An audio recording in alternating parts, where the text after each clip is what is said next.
I really love this time of the year. Seems that people are a lot nicer when you see them in the store or on the street or what have you. People just seem to be a lot nicer and more pleasant. And then there's the family aspects of this season, getting to go and see family. I know a lot of you live really close to your family here in this area and everything, and that's great. But for those of us that don't live very close to family, it's a good time of the year to get to go and see them, and I don't know, maybe be reminded why we live so far away. I don't know. Anyway, but no, I'm just kidding, Mom. If you're watching, I'm okay. It's okay. Okay. And then there's the music. Songs like we just sang, "Joy to the World." We ought to sing that song year round. It's an exciting song, and it is. And I think that what it boils down to is that this time of the year is a time of joy.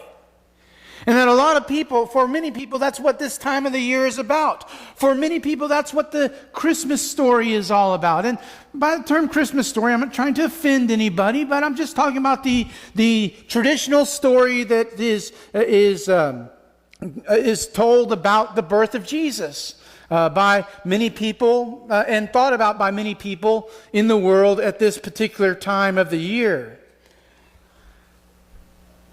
And it's a story of joy. Joy to the world. The Lord is come.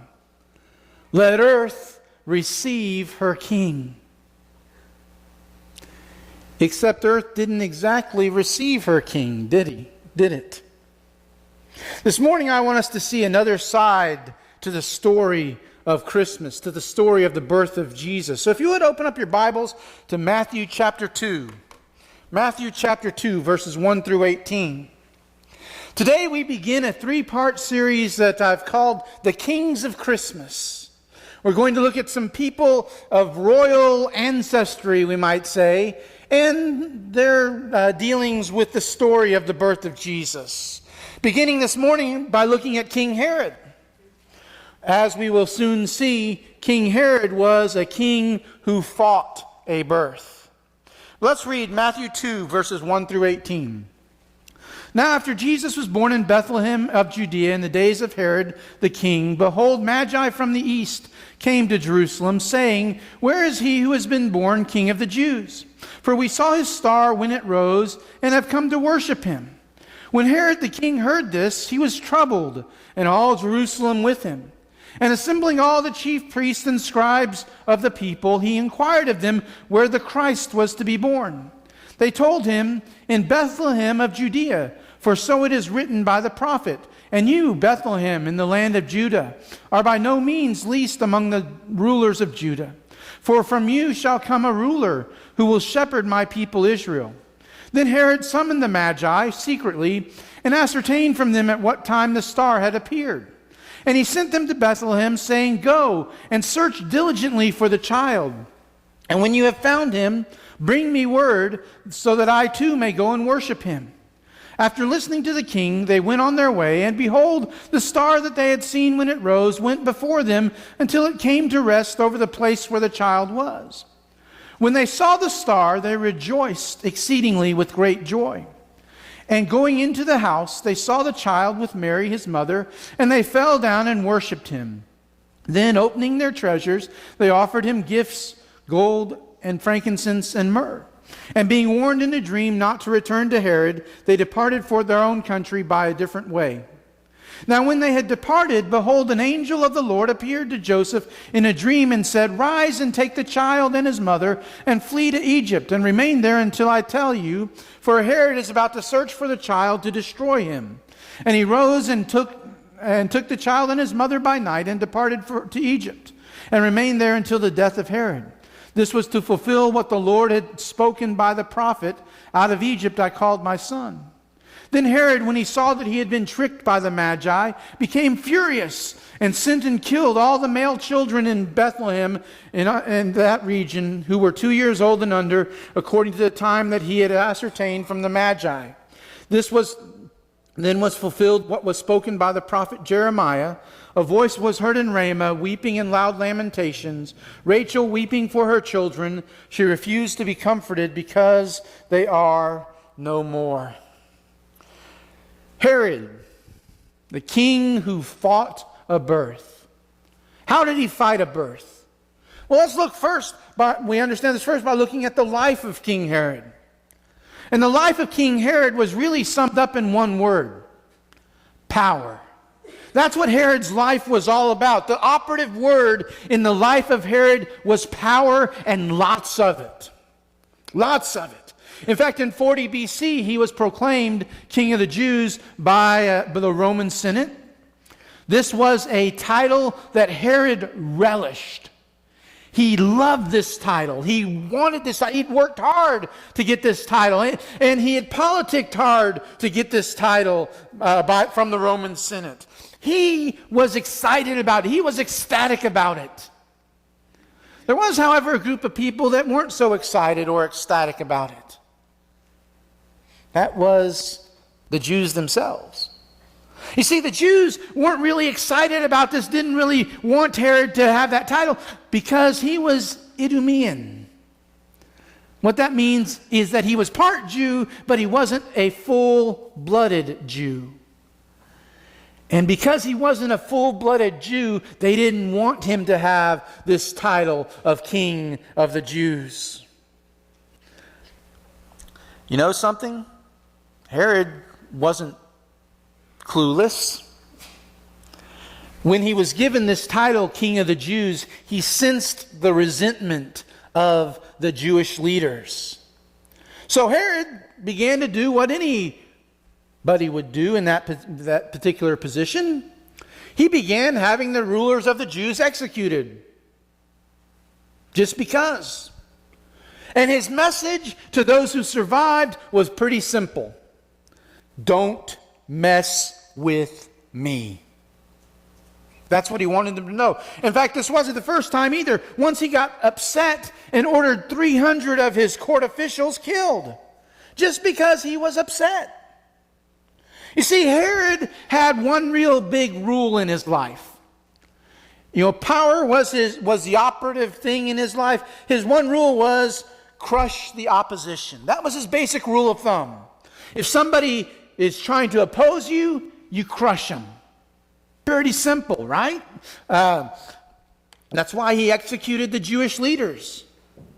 That's why he had executed those 300 court officials. That's why even his own family was not exempt. He had 2 of his brothers-in-law executed. He had 1 of his mother-in-laws executed. He had many mothers-in-law because he had multiple marriages and all. His beloved wife Mariamne, who was suspected of adultery. It was never proven, but Herod had her executed, and he regretted that the rest of his life. In fact, even his eldest son, who was to succeed Herod had executed. Oddly enough, that happened 5 days before Herod himself died. Also 5 days before he died, apparently Herod may have had some idea that he was about to die, because 5 days again before he died, he gave orders to arrest many citizens. And on the day of his death, they were to be executed as well, so that it would ensure the proper amount of mourning in his little territory, in his little kingdom, even if all that mourning wasn't just for him. In fact, Caesar Augustus, who was emperor of the Roman Empire when Herod got the title King of the Jews, Caesar Augustus was quoted as saying, "It is better to be Herod's pig than to be his son." Herod's power was the most important thing to him. And he wasn't going to let anybody stand in the way of his power. And so, Herod's reaction to the birth of Jesus, Matthew 2 verse 3 says that he was troubled, and all Jerusalem with him. That word troubled, the NIV has the word disturbed. Gives you a better idea of what the word really means. The word troubled is also used of Jesus in John chapter 11 at the death of Lazarus.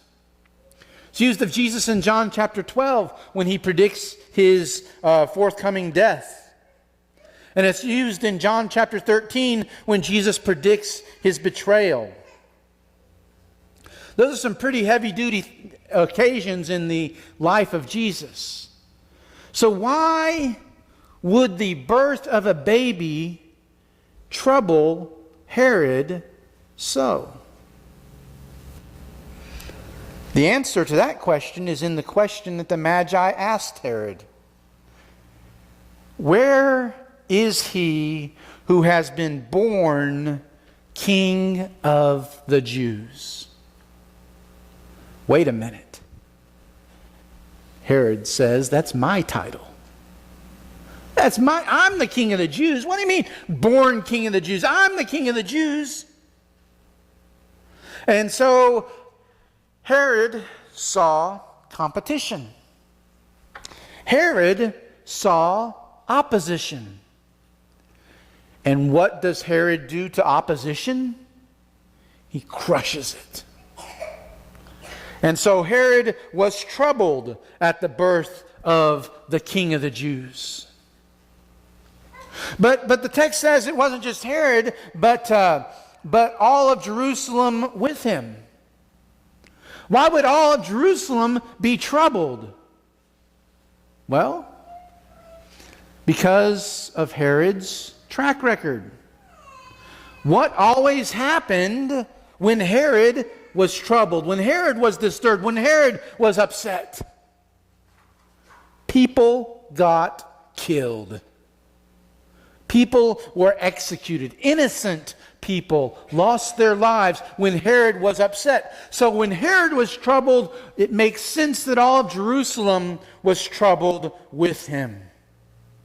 So, Herod, though, his power, he knows how to manipulate things. And so Herod comes up with a plan. Really, it's a scheme, okay? Really, it's a plan with diabolical components. Okay? 3 parts, 1 result. The first part to Herod's plan was to find out where the king was to be born. Ironically, where does Herod turn to find out where the king, where the Messiah, where the Christ was to be born? He turns to the religious leaders of the Jews. And where do they turn? They turn to scriptures. So Herod wasn't going to let his life be ruled by the scriptures, but he sure enough would use the scriptures if it would benefit him. And so that's what he does. He uses the scriptures to benefit himself and find out where the king was to be born. It's not unlike some people today, is it? They'll use the scriptures when it confirms what they already believe, what they want it to say, but they're not going to let it shape their lives.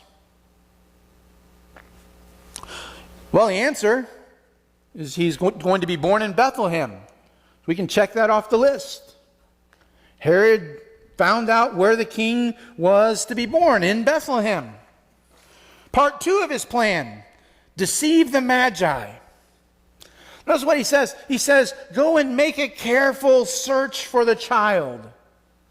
Look closely. Make sure that you see who it is and make sure that it's the right baby and everything. And go and make a careful search for the child. Notice he doesn't say, go and search for the king, that the Magi had come asking about, the King of the Jews, but child.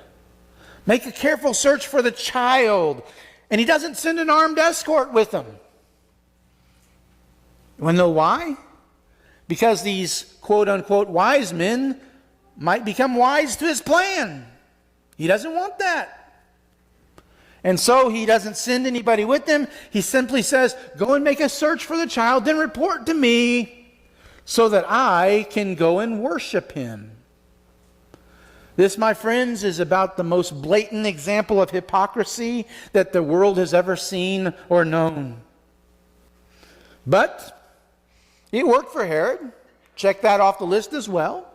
He deceived the Magi. Apparently the Magi were planning on going back and telling Herod where Jesus was. But you see, even when you deceive other people, there's one that you can't deceive, and that's God. So Herod's plan so far is working great. Found out where the baby was to be born, deceived the Magi, and then, naturally, next for Herod, crush the opposition. He has no intention of worshiping Jesus. He has no plan to worship Jesus. His plan is to crush Jesus. He wants Jesus dead, just like all of his political enemies. But Psalm 2, verses 1 and 2 reads, "Why do the nations conspire and the peoples plot in vain?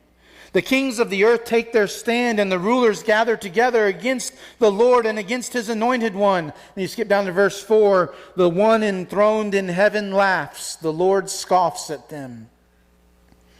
Herod's plan, his scheme, first two parts work great. But the end result is that God foils the plan of Herod. And Herod's quote-unquote competition can't be crushed in this particular time, at this time. An angel tells Joseph to take the baby and his mother to Egypt, where he'd be safe from the clutches of Herod. And he tells the Magi to return to their homeland a different way.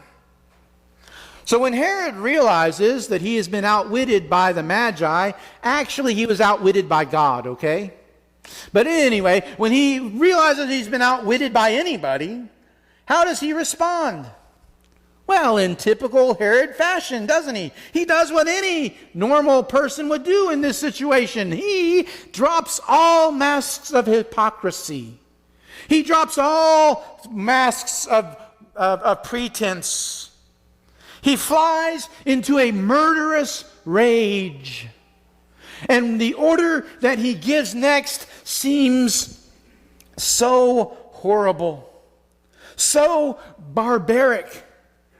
It seems that it is the very definition of murderous insanity. He sends his soldiers to Bethlehem with the orders to kill any and all male children under the age of 2.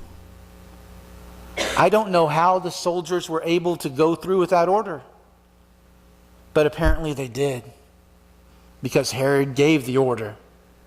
There's much debate about this incident, but scholars estimate that in a town the size of Bethlehem, around the end of the 1st century BC, there would have been anywhere from 10 to 25 baby boys under the age of 2 who were murdered by a desperate sociopath at the end of his insanity-weaved rope. And that's the true story of Christmas in part. Not exactly something Hallmark or Dayspring is going to put on a card, is it? Yeah, not really, okay.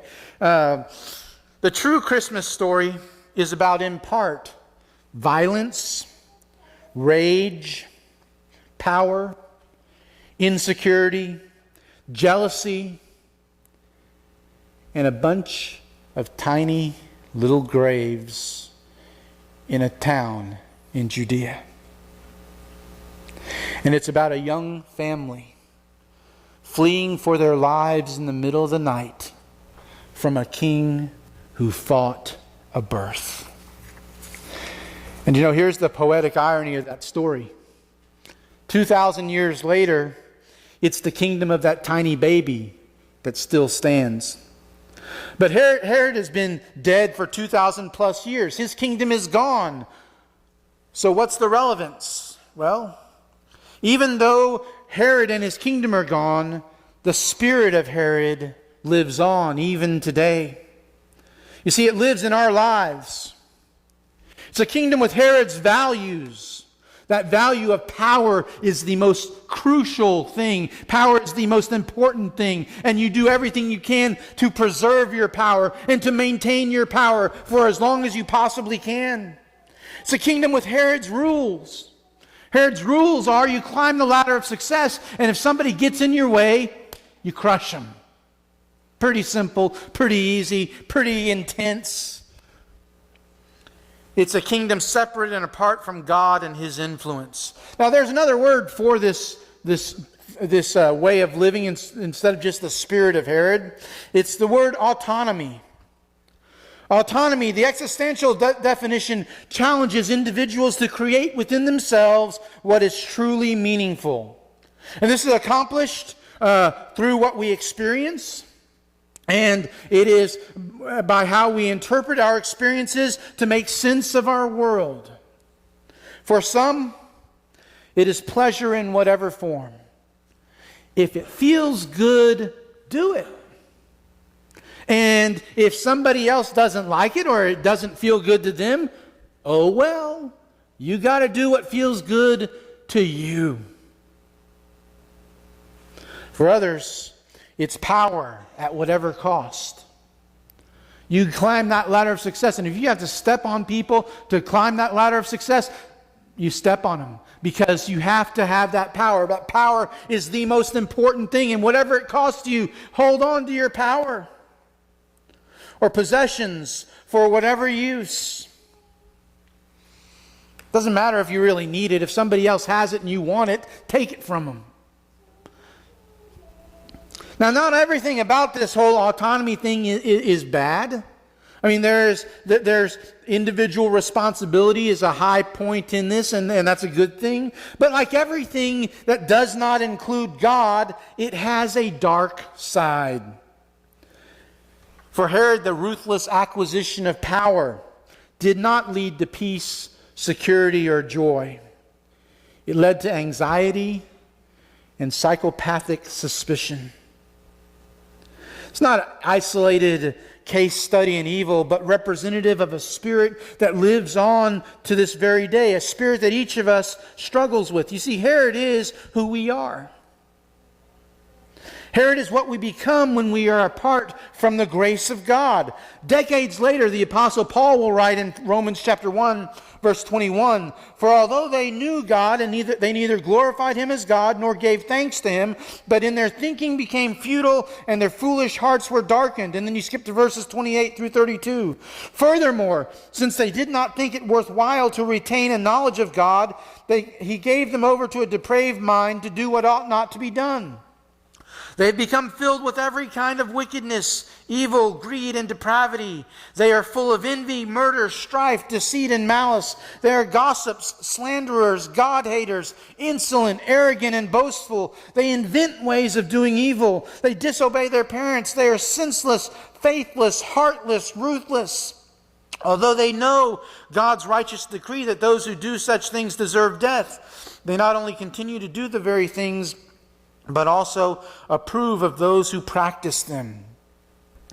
You see, the first reaction of the raw human spirit to the kingship of Jesus is rebellion and violence. Herod is simply a graphic example of the disease of self-centeredness that affects every single one of us. His reaction to another center of the universe is the same reaction we all have. The Herod spirit will always be self-rule, self-accountability, self-preservation. As we enter into this season, I think it's important that we stop for a moment and take a look at our own lives and survey our own hearts to make certain that the Herod spirit is not present in our lives. So let's do a couple ideas for checking for the heart of Herod in our lives. Three checkpoints for it. Checkpoint number 1. Have we allowed Jesus to invade our lives and challenge our autonomy? There's a very subtle point in this story that is often overlooked. And that point is that God gave Herod the news. He didn't have to. God could have hidden it from Herod. Any number of different ways He could have done that. Herod was not acting out of ignorance. God gave Herod the news first that a king had been born, that the king of the Jews had been born. And then God allowed Herod to know where he was born. And I think he does that because the birth of Jesus is not a catalyst for trouble, insecurity, or jealousy. It's a catalyst for great joy. And it could have been in Herod's life as well. But Herod was too much Herod for that to happen. Herod was so blinded by his autonomy that he chose trouble, insecurity, and jealousy. He chose to fight tooth and nail the birth of a king, of the king. If we have not allowed Jesus to challenge our autonomy, then the solution is repentance. The solution is to say, I'm tired of running my own life according to my own rules and principles and getting only what is humanly possible. The solution is saying, I'm ready to give up control of my life in favor of receiving the blessings that come from God being in control of my life. Checkpoint 1. For the spirit of Herod in our lives. Have we allowed Jesus to invade our lives and challenge our autonomy? Checkpoint number 2. Have we accepted the lordship of Jesus in our lives? You know what we need to do every single morning? Wake up and then wave a white flag of surrender. Say, Jesus, I surrender. What is it that you want me to do today? You see, Jesus was born in the time of King Herod, but it is always the time of Herod. Our hearts will always be a battlefield in a war between two kings. We have to decide each day which kingdom is going to have rule in our lives. If we have not accepted the lordship of Jesus in our lives, the solution is confession. One of the lesser known creeds of the Jews was "Our God reigns." It's found all over the pages of the Old Testament. It's a statement of faith that must be daily confessed by God's kingdom people. We as a church, on a daily basis, we must confess, "Our God reigns." Have we allowed Jesus to invade our lives and challenge our autonomy? Have we accepted the lordship of Jesus in our lives? Checkpoint number 3, have we gotten down on our knees to worship the King? You notice that was the reaction of the Magi. They bowed down and worshiped Jesus. They presented him with gifts. They presented him with the very best that they had. If we have not gotten down on our knees to worship the King, the solution is to do it. The solution is to bow before the King and to present him with the gift of our life, because really that's all that he wants, is for us to give him ourselves. I hope that you have allowed Jesus to invade your life and challenge your autonomy. I hope that you have accepted his lordship in your life, and I hope that you have gotten down on your knees to worship the King, because one day you will. Philippians chapter 2, verses 9 through 11. Paul writes, "Therefore God has highly exalted him and bestowed on him the name that is above every name, that at the name of Jesus every knee should bow in heaven and on earth and under the earth, and every tongue confess that Jesus Christ is Lord, to the glory of the Father." Did you catch what Paul said there? Every knee should bow. You can bow your knee now and spend eternity with Jesus. Or you can wait and delay bowing your knee until that day and spend eternity separated from Jesus. But the bottom line is, you will bow your knee before King Jesus. Have you, like Herod, been fighting the birth of Jesus in your life? Have you, like Herod, been doing everything possible to avoid Jesus, to make Jesus not a factor in your life? Oh, you can make him a factor in your life on Sunday for a couple of hours. But as far as the rest of the week goes, you're in charge. You're in control. If that's you, Herod's winning. The spirit of Herod is winning that battle for your heart. If that's you, then you need to turn things over to Jesus, because otherwise it's going to be bad news on the day of judgment. This morning you have an opportunity. You have an opportunity, if you haven't bowed your knee to Jesus and been immersed in the watery grave of baptism, having your sins washed away. This morning you have an opportunity to do that. If you have. But since that time you haven't actually been living your life the way that you know He would have you to live your life. You have an opportunity this morning to fix that. Maybe fixing that is something private that you need to do just between you and God. Maybe it's something that you need to do between you and God, but you need some help with it. And you know somebody here at church who is very trustworthy to you, and you need to talk to them and say, hey, will you just pray with me and pray for me in this manner, in this regard? Or maybe you need to publicly make a confession. Whatever that need is, don't leave here fighting the birth of Jesus in your life. Don't leave here fighting the presence of Jesus in your life. If we can help you in some way to surrender to Jesus, won't you let us know by coming to the front now as we stand and sing together?